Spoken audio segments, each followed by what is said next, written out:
Hello बच्चों, स्वागत है लर्निंग पॉइंट कोचिंग सेंटर के यूट्यूब चैनल पर। बच्चों, आज हम लोग देखने वाले हैं हिंदी के पहले पाठ श्रम विभाजन जाति प्रथा के कुछ ऑब्जेक्टिव। जो ऑब्जेक्टिव टोटल 33 गो है, 31 गो ऑब्जेक्टिव आज हम लोग देखने वाले हैं। पहला सवाल बच्चों ये कहता है, श्रम विभाजन जाति प्रथा के लेखक कौन है? श्रम विभाजन जाति प्रथा के लेखक कौन है? ऑप्शन ए है doctor Ram Manohar Lohia, option B है भीमराव अम्बेडकर, और ऑप्शन सी है महात्मा गांधी, और ऑप्शन डी है डॉक्टर संपूर्णानंद। तो इसका सही जवाब होगा बच्चों भीमराव अम्बेडकर। क्या होगा? भीमराव अम्बेडकर। दूसरा क्वेश्चन ये कहता है, अम्बेडकर का जन्म किस परिवार में होता? अम्बेडकर का जन्म किस परिवार में होता बच्चों? अब ऑप्शन ए ब्राह्मण के परिवार में, ऑप्शन बी क्षत्रिय परिवार में, ऑप्शन सी दलित परिवार में, और ऑप्शन डी कायस्थ परिवार में। तो ऑप्शन सी दलित परिवार में होता है। किस परिवार में बच्चों? दलित परिवार में। अगला सवाल, तीसरा क्वेश्चन ये कहता है कि डॉक्टर अंबेडकर के पिता का क्या नाम था? डॉक्टर अंबेडकर के पिता का क्या नाम था? Option A Ramdev Sakpal, option B Ramji Sakpal, और option C Ram Kishun Sakpal, option D Radheram Sakpal. तो ऑप्शन बी रामजी सकपाल। अगला क्वेश्चन चौथा देखते हैं, अंबेडकर के माता का क्या नाम था? अंबेडकर के माता का क्या नाम था बच्चों? तो option A Ranibai, option B Kuntibai, option C Shilabai, और ऑप्शन डी भीमाबाई। तो क्या नाम था बच्चों? भीमाबाई। क्या था? भीमाबाई। क्वेश्चन नंबर 5वां, डॉक्टर भीमराव अम्बेडकर ने पीएचडी की उपाधि कब धारण की थी? भीमराव अम्बेडकर ने पीएचडी की उपाधि कब धारण की बच्चों? ऑप्शन ए 1920 में, ऑप्शन बी 1918 में, ऑप्शन सी 1916 में, और ऑप्शन डी 1914 में। तो कब की थी बच्चों? 1916 में। छठा नंबर क्वेश्चन ये कहता है, डॉक्टर अंबेडकर का वाडम्बय हिंदी के कितने खंडों में प्रकाशित हो चुके हैं? इनके वाडम्बय ऑप्शन ए 15 खंड में, ऑप्शन बी 17 खंड में, ऑप्शन सी 19 खंड में, और ऑप्शन डी 21 खंड में। इनके जो हिंदी के वाडम्बय है 21 खंडों में प्रकाशित हो चुके। कितने खंडों में बच्चों? 21 खंडों में। अगला सवाल ये कहता है, 7वां नंबर, भीमराव अम्बेडकर का जन्म कहाँ पर हुआ था? भीमराव अम्बेडकर का जन्म कहाँ पर हुआ था बच्चों? महू मध्य प्रदेश में, गोरखपुर उत्तर प्रदेश में, डुमराव बिहार में, और पटना बिहार में। कहाँ हुआ था बच्चों? महू मध्य प्रदेश। महू मध्य प्रदेश। ये क्वेश्चन इंपॉर्टेंट है, बार बार एग्जाम में पूछता है। अगला क्वेश्चन 8वां नंबर ये कहता है कि भारतीय संविधान के निर्माता के रूप में हम किन्हें जानते हैं? भारतीय संविधान के निर्माता के रूप में हमें किन्हें मानते हैं? तो option A Mahatma Gandhi, option B Bhimrao Ambedkar, option C Subhash Chandra Bose, और ऑप्शन डी इनमें से कोई नहीं। तो किसे हम मानते हैं? भीमराव अम्बेडकर। संविधान निर्माता के जनक हम भीमराव अम्बेडकर को मानते हैं। क्वेश्चन नंबर 9 ये कहता है, डॉक्टर भीमराव अम्बेडकर की मृत्यु कब और कहाँ हुई थी? डॉक्टर भीमराव अम्बेडकर की मृत्यु कब और कहाँ हुई थी? 1956 दिल्ली में, 1957 मध्य प्रदेश में, 1958 वाराणसी में, और 1959 बिहार में। तो कहाँ पर हुई थी बच्चों? दिल्ली में। 1956 दिल्ली में हुई थी। 10वां number question, the caste in India their mechanism किनकी रचना? The caste in India their mechanism किनकी रचना बच्चों? भीमराव अम्बेडकर की, ऑप्शन बी मैक्स मुलर की, ऑप्शन सी सुखदेव की, और ऑप्शन डी गुरु नानक की। तो किनकी रचना बच्चों? भीमराव अम्बेडकर की।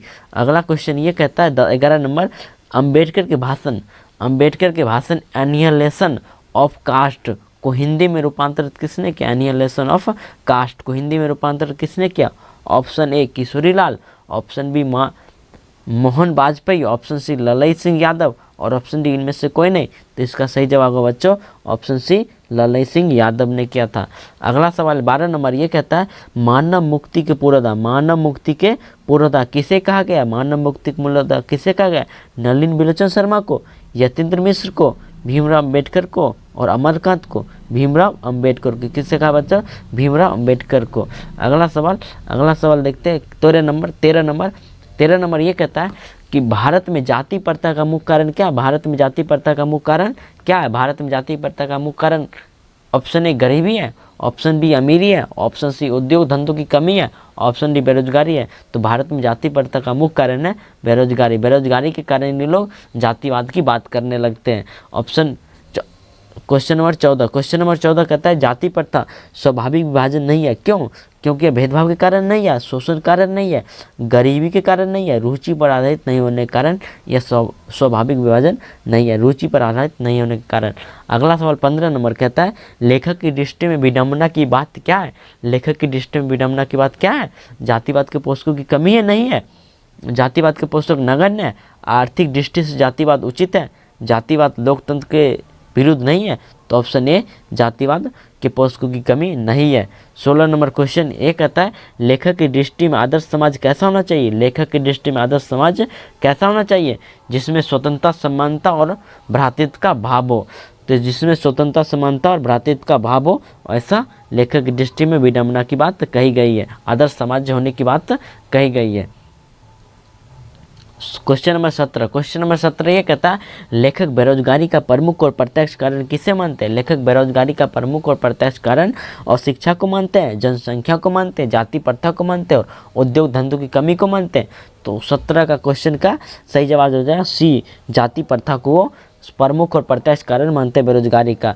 अगला क्वेश्चन कहता है अंबेडकर की दृष्टि में भाईचारे का वास्तविक रूप कैसा होना चाहिए। भाईचारे का वास्तविक रूप कैसा होना चाहिए, दूध और शक्कर के मिश्रण की तरह, दूध और पानी के मिश्रण की तरह, तिल और तंदूर के मिश्रण की तरह, और ऑप्शन डी पानी और नमक के मिश्रण की तरह। इसका सही जवाब हो जाएगा दूध और पानी के मिश्रण की तरह। दूध और पानी के मिश्रण की तरह भाईचारे का वास्तविक रूप होना चाहिए, दूध और पानी के मिश्रण की तरह। अगला क्वेश्चन 19 नंबर कहता है निम्नलिखित में से कौन सा रचना डॉक्टर भीमराव अम्बेडकर की है। Option A the caste in India, the untouchables, you are they, who are Shudras, इनमें से सभी। तो इनकी सभी की सभी रचना हैं। 20 नंबर क्वेश्चन कहता है आधुनिक सब समाज श्रम विभाजन को आवश्यक क्यों मानता है। आधुनिक सब समाज कार्य कुशलता के लिए श्रम विभाजन को आवश्यक मानता है, भाईचारे के लिए, रूढ़िवादिता के लिए, इनमें से कोई नहीं। तो इसका सही जवाब होगा बच्चों 20 का ए, कार्य कुशलता के लिए श्रम विभाजन को आवश्यक मानता है।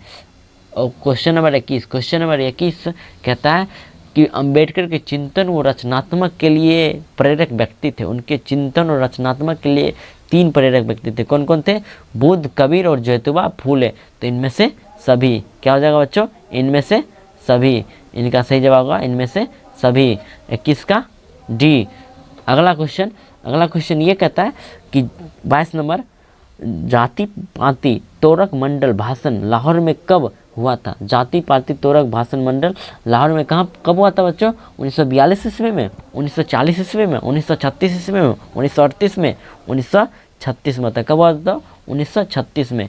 क्वेश्चन अगला कहता है कि श्रम विभाजन जाति प्रथा क्या है। श्रम विभाजन जाति प्रथा, ये जो कहानी हम लोग अपना लोग जो पढ़े हैं किताब, ये क्या है, कहानी है, भाषण है, निबंध है या साक्षात्कार। साक्षात्कार को इंग्लिश में कहते हैं इंटरव्यू। क्या बच्चों, इंटरव्यू।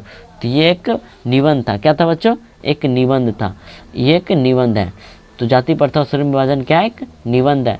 क्वेश्चन नंबर 24 कहता है लेखक को युष्म युग में कहाँ पर विडंबना दिखाई देता है। लेखक को युष्म युग में कहाँ पर विडंबना दिखाई देता है। ऑप्शन ए जातिवाद में, ऑप्शन बी नारीवाद में, ऑप्शन सी निर्विवाद में और ऑप्शन डी पारिवाद में।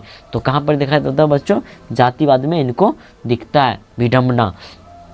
क्वेश्चन 25 ये कहता है आदर्श समाज स्वतंत्रता, समानता और भ्रातृत्व पर आधारित होगा। ऐसा किसने कहा था, तो किसने कहा था। ऑप्शन ए मैक्स मुलर ने कहा था, ऑप्शन बी बिरजू महाराज ने कहा था, ऑप्शन सी भीमराव अम्बेडकर ने कहा था और ऑप्शन डी अज्ञान है। तो ऑप्शन सी भीमराव अम्बेडकर। अगला क्वेश्चन 26 नंबर कहता है जाति प्रथा भारत में बेरोजगारी का एक डैश कारण बनी हुई है। जाति प्रथा भारत में बेरोजगारी का एक प्रमुख और प्रत्यक्ष कारण बनी है। मतलब ए और बी दोनों होगा इसका जवाब, तो ए और बी दोनों। अगला क्वेश्चन 27 नंबर कहता है कि जाति प्रथा श्रम विभाजन के साथ साथ किसका रूप लिए हुए है। जाति प्रथा श्रम विभाजन के साथ साथ स्वतंत्रता का रूप लिया है, समाज भ्रातृत्व का रूप लिए हुए है, श्रमिक विभाजन का, और इनमें से कोई नहीं। तो इसका सही जवाब होगा बच्चों ऑप्शन सी, श्रमिक विभाजन का रूप लिए जा रहा है।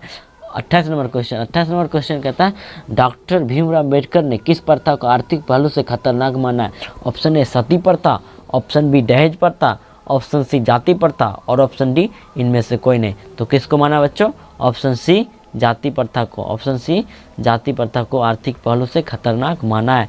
29 नंबर क्वेश्चन कहता है कि डॉक्टर भीमराव अम्बेडकर का जन्म कब हुआ था बच्चों, 14 अप्रैल 1851 ईस्वी में। 14 अप्रैल 1851 ईस्वी में इनका जन्म हुआ था। 30 नंबर क्वेश्चन कहता है the rise and fall of the Hindu movement के लेखक कौन है। तो कौन है, बाबा साहब भीमराव अम्बेडकर है, ऑप्शन बी हजारी प्रसाद द्विवेदी है, ऑप्शन सी गुणाकर मूले है और ऑप्शन डी रामविलास शर्मा है। तो उसका सही जवाब बच्चों option A Baba Saheb Bhimrao Ambedkar. 31 number question, last question है। लास्ट क्वेश्चन कहता है भीमराव अंबेडकर की दृष्टि में लोकतंत्र के लिए क्या आवश्यक है? लोकतंत्र के लिए लोग क्या आवश्यक हो? ऑप्शन ए लोग समझदार हो, ऑप्शन बी लोग गतिशील हो, ऑप्शन सी लोग धनवान हो, और ऑप्शन डी लोगों में पारंपरिक श्रद्धा और सम्मान का भाव हो। तो ऑप्शन डी इसका राइट हो जाएगा, लोगों में पारंपरिक श्रद्धा और सम्मान का भाव हो। आज का ऑब्जेक्टिव खत्म हुआ। थैंक यू बच्चों। अगर आप लोग नए हैं तो इस चैनल को सब्सक्राइब कर लीजिएगा, अगर पुराने हैं तो धन्यवाद। मिलते हैं अगले नेक्स्ट वीडियो में, तब तक के लिए बाय, जय हिंद।